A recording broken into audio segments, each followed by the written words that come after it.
جب وہ صحت یاب ہو جاتی ہے انشاءاللہ تو وہاں پہ she will again be placed at some other house یہ for as an فرمائیے گا employer.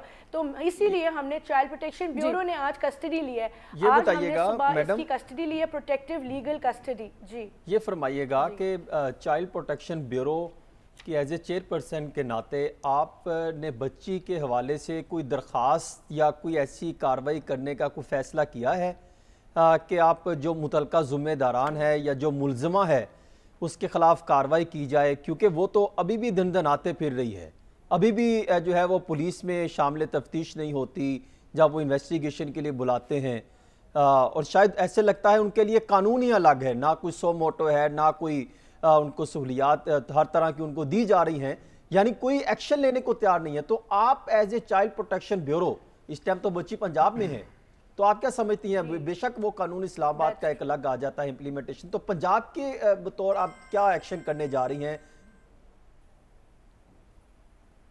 جی بالکل, دیکھیں چائلڈ پروٹیکشن ویلفیئر بیورو کا قانون ہمیں کہتا ہے کہ ہم نے جو ہے وہ بچی کو پروٹیکٹیو کسٹڈی انشور کرنی ہے, اور اس کے بعد جو ہے جو پروسیکیوشن انویسٹیگیشن جو باقی اکاؤنٹیبل ٹھہرانے کا ہوتا ہے عمل, یہ پولیس کی ذمہ داری تھی. تو میں نے کیا کیا, جب میں نے اس کو وزٹ کیا, اس کی والدہ نے بتایا کہ ان کو ہراساں کیا جا رہا ہے, ہراس کیا جا رہا ہے. میں نے آئی جی پنجاب سے ریکویسٹ کر کے اسی وقت وہاں پہ جو ہے انہوں نے کوآپریٹ کیا اینڈ سیکیورٹی فراہم کر دی گئی آئی سی یو وارڈ کے باہر جہاں پہ رضوانہ اندر داخل ہے.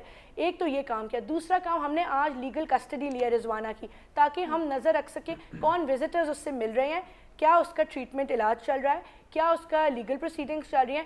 اس کی جو والدہ ہیں انہوں نے مجھے بتایا تھا کہ ہم نے اپنا پرائیویٹ لائر, کوئی اور لائر جو ہے, میں اس کا نام ابھی میرے ذہن میں نہیں آ رہا, ان کو انہوں نے انگیج کیا ہوا ہے جو کیس لڑ رہا ہے. ہماری ٹیم 3 دفعہ گئی ان کے پاس, لیکن انہوں نے ہمارا وکالت نامہ سائن نہیں کیا.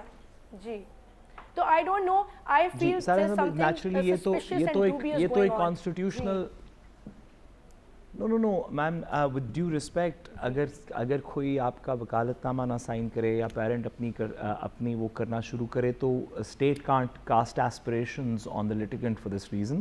میں آئی ریسپیکٹفلی آسک, آپ نے قانون میں اپنی جو فرائض کی بات کی, اب سے کچھ عرصہ پہلے آپ کی ایک پریڈیسیسر سے میری ملاقات ہونے کا مجھے شرف حاصل ہوا.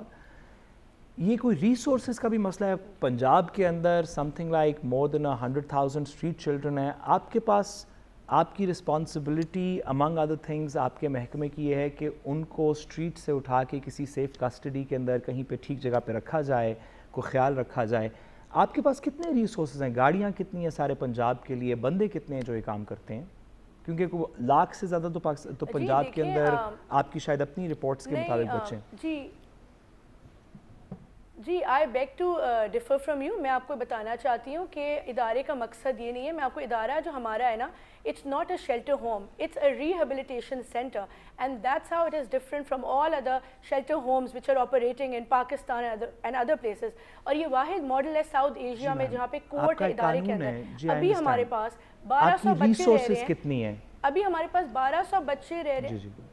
ریسورسز ابھی میں آپ کو ایگزیکٹ ڈیٹا گاڑیوں کا تو مجھے نہیں یاد کتنی گاڑیاں ہوں گی, لیکن جتنا ہے وہ ہمارے لیے کافی ہے.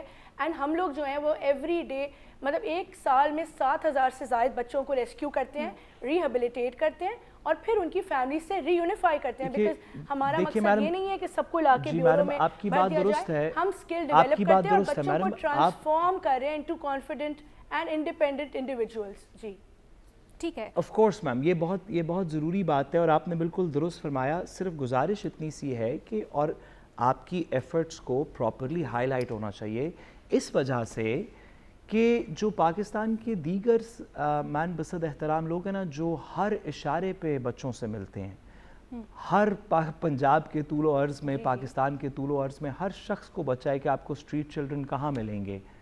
وہ پوچھنا چاہتا ہے کہ یہ ادارے اگر موجود بھی ہیں اور ہر شخص کو پتہ ہے کہ اسٹریٹ چلڈرن کہاں پہ ہوتے ہیں, تو کوئی مصمم پالیسی, کوئی ریسورس ایلوکیشن. آپ کے پاس بہت اچھی بات ہے 7, 8, 10, 12 ہزار بچے ہیں, بٹ 10, 12 ہزار جو بھی آپ کے نمبرز ہیں اس سے پرابلم سالو نہیں ہوئی. ایک ویزیبل ایکچوئل پرابلم سوسائٹی میں ایگزسٹ کرتی ہے, اس کو سالو کرنے کا آپ کے ادارے کا کیا پلان ہے؟ جی دیکھیں بالکل آئی اگری دیکھیں یہ بات ہے، یہ ایک بہت بڑا سوشل ایشو ہے اور یہ صرف پنجاب میں نہیں، آپ کو پتہ ہے دوسرے صوبوں میں بھی ہے. یہ تو اللہ کا شکر ہے کہ یہ ادارہ صرف یہ پنجاب میں آپریشنل ہے، اس ماڈل پہ بنا ہوا ہے جہاں پہ ہم لوگ 9 ڈسٹرکٹس میں ابھی آپریٹ کریں. اور آپ آگے کا پلان پوچھ رہے ہیں تو very important for me to tell it's very important for me to tell you کہ ہمارے باقی کے سارے ڈسٹرکٹس میں بھی گریٹفل ٹو دا گورنمنٹ کہ انہوں نے اپروو کیے ہیں. ہمارے سی پی یوز جو ہیں وہ جیسے ابھی میں نے قصور میں انوگریشن کی ہے، اسی طرح ہم اگلے سال تک will be present in all districts of Punjab. ہماری پریزنس ہوگی، ابھی تو ہماری پریزنس 9 ڈسٹرکٹس میں ہے، تو جتنی ہماری کیپیسٹی ہے اس سے زیادہ. پھر بھی کوئی اگر کیس کہیں بھی رپورٹ ہوتا ہے ہماری نزدیکی ڈسٹرکٹ جا کے ان کو ریکور کرتی ہے. اور ہمارے ساتھ فلانتھروپسٹ بھی کام کر رہے ہیں، سارے N G Os international N G Os بھی کام کر رہے ہیں. اور میرا فوکس ہے اسکل ڈیولپمنٹ پہ جو یہاں پہلے نہیں ہو رہا تھا. یہ جو نئے سرویز آ رہے ہیں، اگر پچھلے برسوں کا پیٹرن دیکھا جائے، اگر پچھلے برسوں کا پیٹرن دیکھا جائے جو نئے سرویز آ رہے ہیں